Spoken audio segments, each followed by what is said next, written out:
Jujur saja saudara-saudara, jujur saja saya itu lebih takut ketika tim nasional Indonesia itu melawan bule-bule kayak begini nih, bule-bule Australia.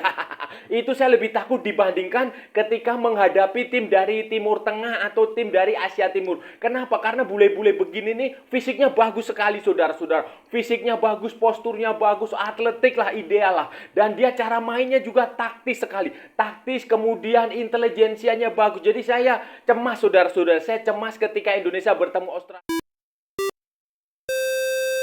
Halo saudara-saudara, jumpa lagi dengan komentator gadungan di Sydney. Dengan komentator yang gadungan. Seperti biasa saudara-saudara, seperti biasa. Kalau kita sudah bertemu, pasti akan ada yang kita bicarakan. Akan ada yang kita omongin, kita cakap, kita bacotin, kita ulas, kita analisis, kita cangkeman. Tentang sepak bola di seputaran Asia Tenggara. Di negara-negara tetangga, negara-negara jiran, negara-negara serumpun Indonesia, Malaysia, Thailand, Vietnam, Laos, Myanmar, Brunei, Darussalam, Kamboja, Timor Leste, Filipina, Singapura, Wakanda, Konoha, negara api, negara angin, negara air, negara dongeng. Dan sekitarnya. Semua akan kita bicarakan secara fair, secara jujur, secara adil, tanpa muatan politik, kebencian maupun provokasi saudara-saudara. Semuanya berdasarkan fakta dan bukan hanya klaim semata, baik yang sudah lama maupun yang terkini. Bebas saudara-saudara, bebas, bebas, bebas. Yang penting sopan.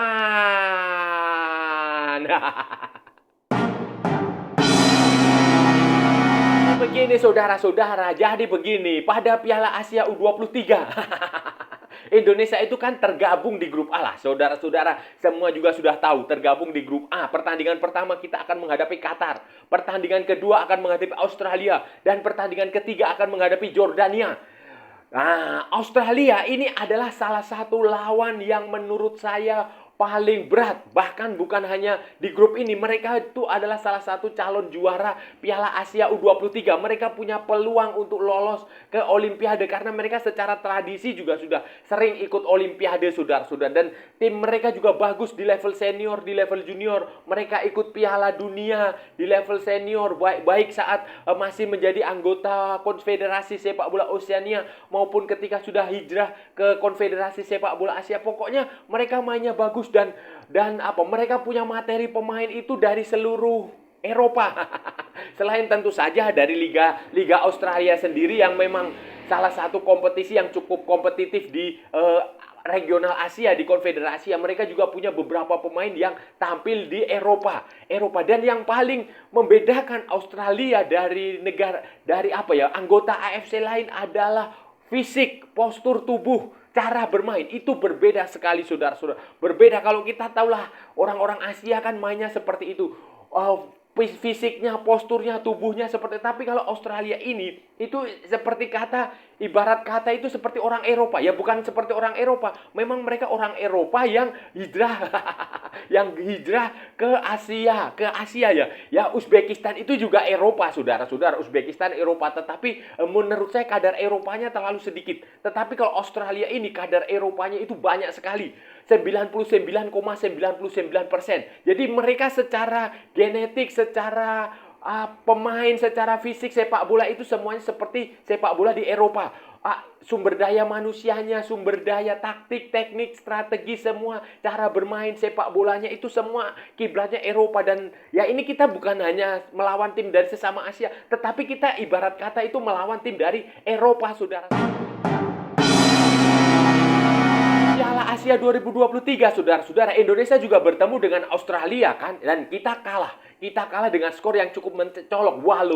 Walaupun saudara-saudara, kalau saudara-saudara lihat dari permainannya, Indonesia itu berani meladeni permainan terbuka Australia. Bahkan di menit babak pertama itu Australia sempat tertekan, dan bahkan di babak kedua juga mereka tertekan. Indonesia berani mengambil inisiatif, berani mengambil serangan, berani mendikte, berani mencoba menyerang. Tetapi kan sekali lagi eh, sumber daya manusia Indonesia berbeda dengan sumber daya manusianya Australia.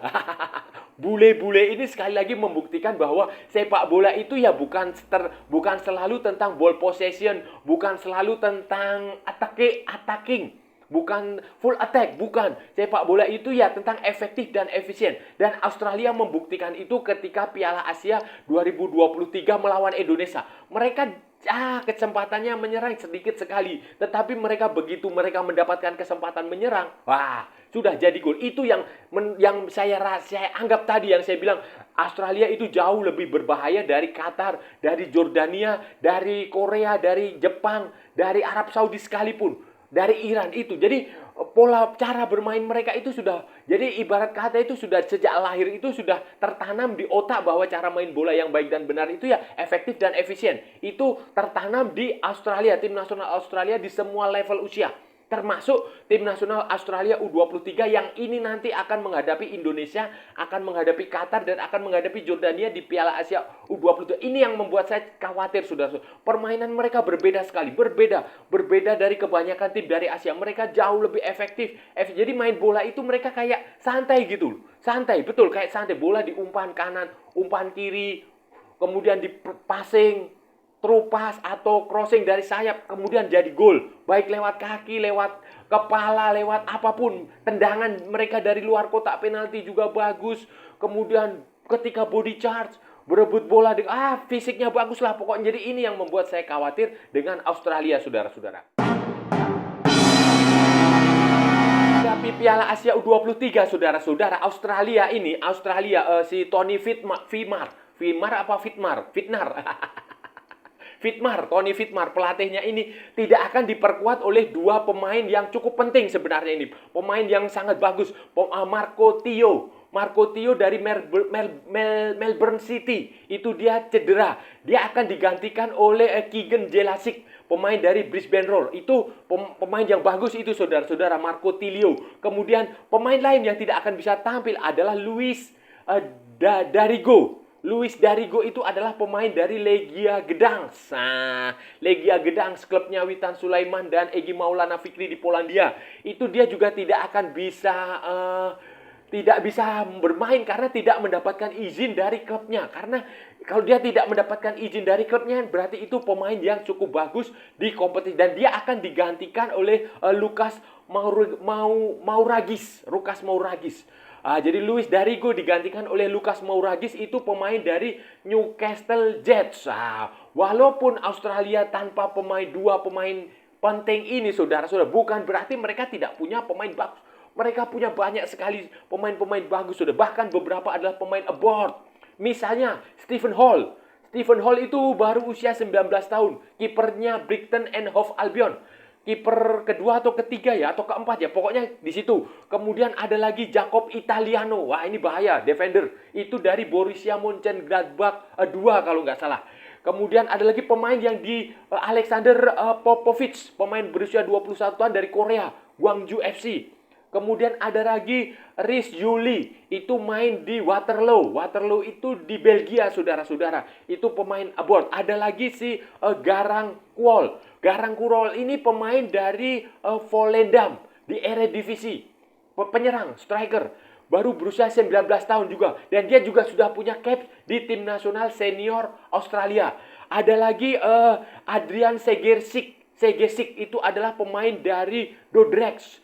FC Dordrecht di Belanda juga, saudara-saudara. FC Dordrecht di Belanda.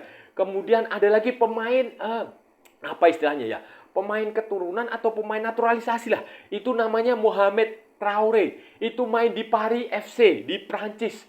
Dia pemain dari Gini Liberia. Tetapi dia kecil dan tumbuh di Australia. Sekarang dia main di Prancis dan dia berusia masih 20 tahun, saudara-saudara. Itu adalah beberapa pemain abroad Australia yang dipastikan akan tampil di Piala Asia U20. Pemain abroad yang tentu saja berpostur dan berperawakan Eropa. Australia itu juga punya pemain lokal di kompetisi Australia yang cukup bagus. Dan semuanya adalah bule, saudara-saudara. bule lah, pokoknya begitulah. Ya banyak sekali pemain-pemain bagus yang main di liga lokal Australia. Misalnya Jordan Courtney Perkins.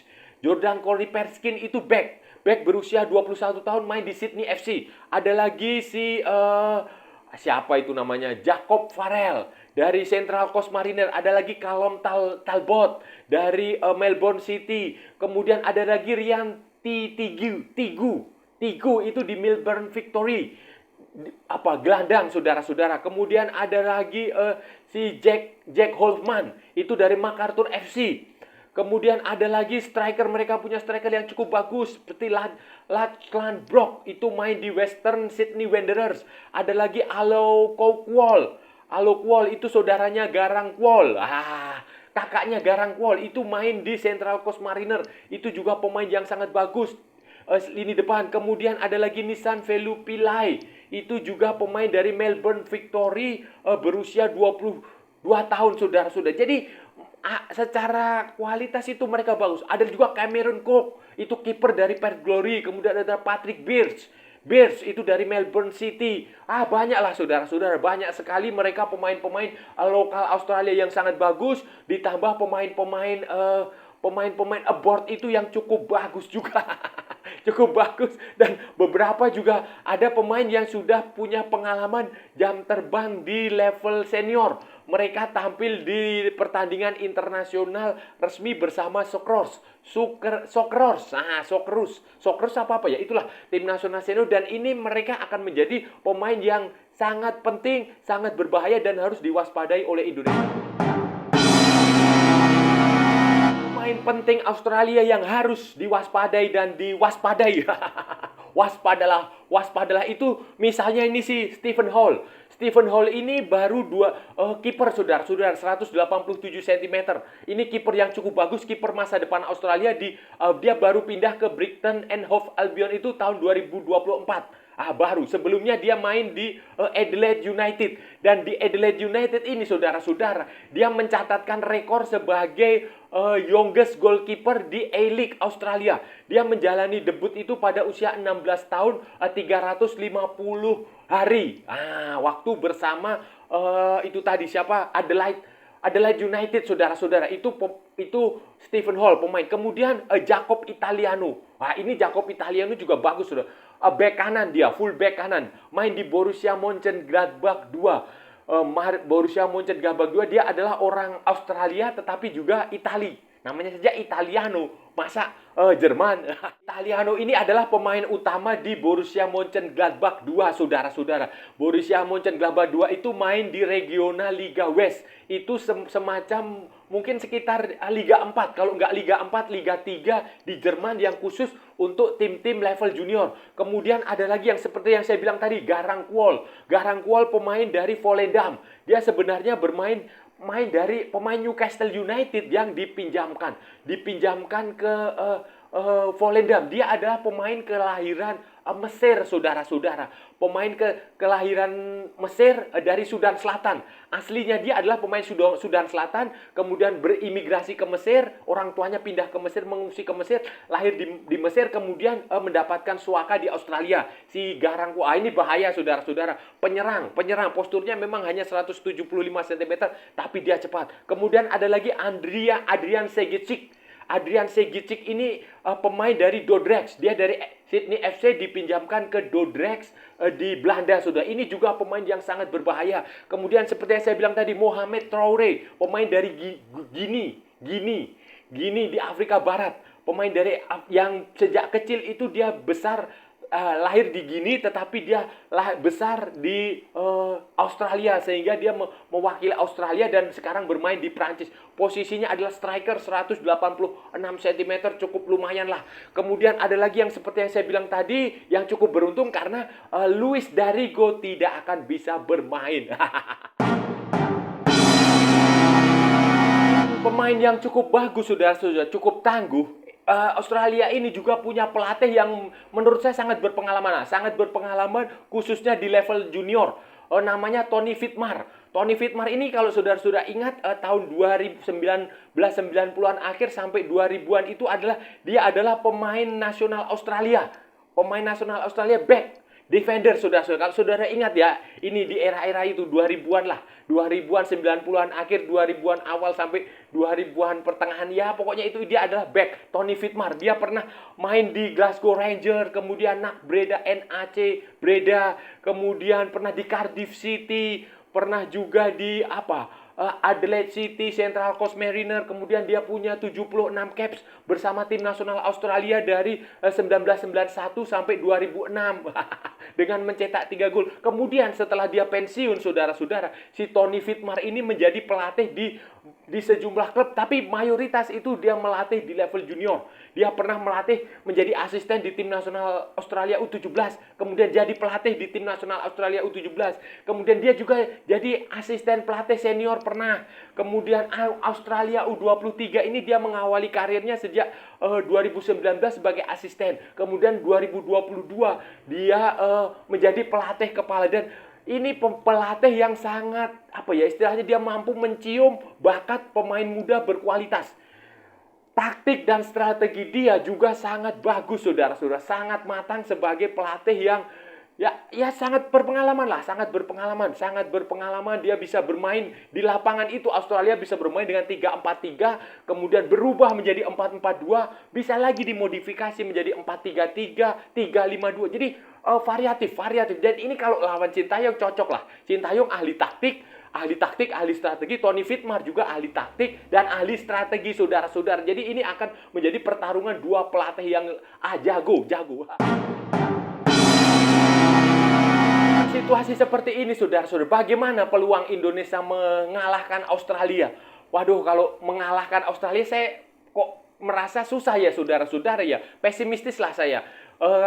Ya kalau untuk sekedar target tidak apa-apa. Memang target itu harus tinggi, harus menang, harus juara, harus macam-macam bla bla bla bla. Itu target harus tinggi. Tetapi kan logikanya, realistisnya, kemungkinan paling masuk akal, saudara-saudara, target paling logis adalah bermain imbang dengan Australia. Itu sudah paling masuk akal dan paling mentok lah.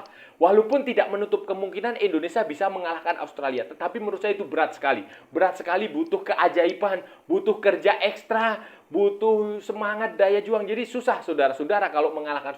Paling masuk akal adalah bermain imbang. Imbang, saudara. Kalaupun kalah ya saya masih bisa memahami lah, bisa mentoleransi. Kalah, kalau semoga ya kalah pun tidak mencolok 1-4, 0-3. Ya kalau kalah 0-1, 0-2, 1-2 saya rasa lumayan lah. Tetapi memang secara teori di atas kertas susah, saudara-saudara, mengalahkan Australia. Jadi kemenangan Indonesia itu seharusnya bisa didapatkan melawan Qatar atau nanti Jordania. Mungkin saja kalau Indonesia bisa menang melawan Qatar di pertandingan pertama, memanfaatkan kegugupan. Mungkin saja Qatar gugup, Indonesia bisa menang, kemudian nanti melawan Australia bisa bermain aman, dan di pertandingan ketiga itu nanti melawan Jordania benar-benar diusahakan mati-matian untuk memenangkan pertandingan. Jadi saya rasa paling masuk akal adalah berjuang sekuat tenaga untuk menahan imbang Australia. Saudara-saudara, itu tadi pembahasan kita hari ini, saudara-saudara. Kita sudah bicara panjang lebar dari A sampai Z. Dari barat sampai ke timur, dari utara sampai selatan, dari Sabang sampai Merauke, dari Pulau Rote sampai Pulau Miangas. Semua sudah kita bahas tentang calon lawan tim nasional Indonesia U23 di Piala Asia U23 yang akan dimulai tanggal 15 April 2024 di Qatar, saudara-saudara. Hari ini, edisi kali ini tadi kita sudah membahas tentang Australia, tentang bule-bule dari Australia yang kembali akan dihadapi Indonesia. Kemarin kita bertemu di Piala Asia 2023 dan kita menyerang total memang. Kita mengimbangi mereka walaupun pada akhirnya kita kalah karena permainan Australia yang jauh lebih efektif dan efisien. Dan saya ini kekhawatiran saya ini nanti ada di tim nasional U23 karena kurang lebihnya tim nasional U23 Australia itu juga bermain seperti itu, bule. Cara bermain bule itu seperti itu, saudara-saudara, tim sepak bola bule. Apalagi Australia yang pengaruhnya itu dari Inggris, dari Eropa, itu banyak sekali. Jadi saya jujur ini lebih takut, lebih cemas ketika Indonesia bertemu Australia daripada bertemu Qatar, Jordania, bahkan Arab Saudi sekalipun, atau Korea atau Jepang. Kenapa? Karena bule-bule begini ini bukan hanya fisiknya bagus, atletis tubuh mereka juga kekuatannya luar biasa, power mereka bagus, tetapi secara intelijensia, secara kecerdikan, kemampuan berpikir, daya nalar itu bagus, baik, lebih bagus dari Indonesia dan cara bermain mereka juga taktis sekali, taktis. Tidak terlalu banyak menggiring bola, tidak terlalu banyak ball possession, tetapi mereka selalu efektif, efisien ketika berusaha untuk mencetak gol. Dan ini harus menjadi perhatian serius Sintayong dan para pemain saudara-saudara. Nanti kalau bertemu di pertandingan kedua tanggal 18 April 2024 di Doha kalau nggak salah. Dan saya rasa sudah cukup ya saudara-saudara pembahasan kita hari ini. Kalau ada salah-salah ya mohon maaf. Namanya juga gadungan saudara-saudara. Tetapi kalau benar berarti sebuah kebenaran.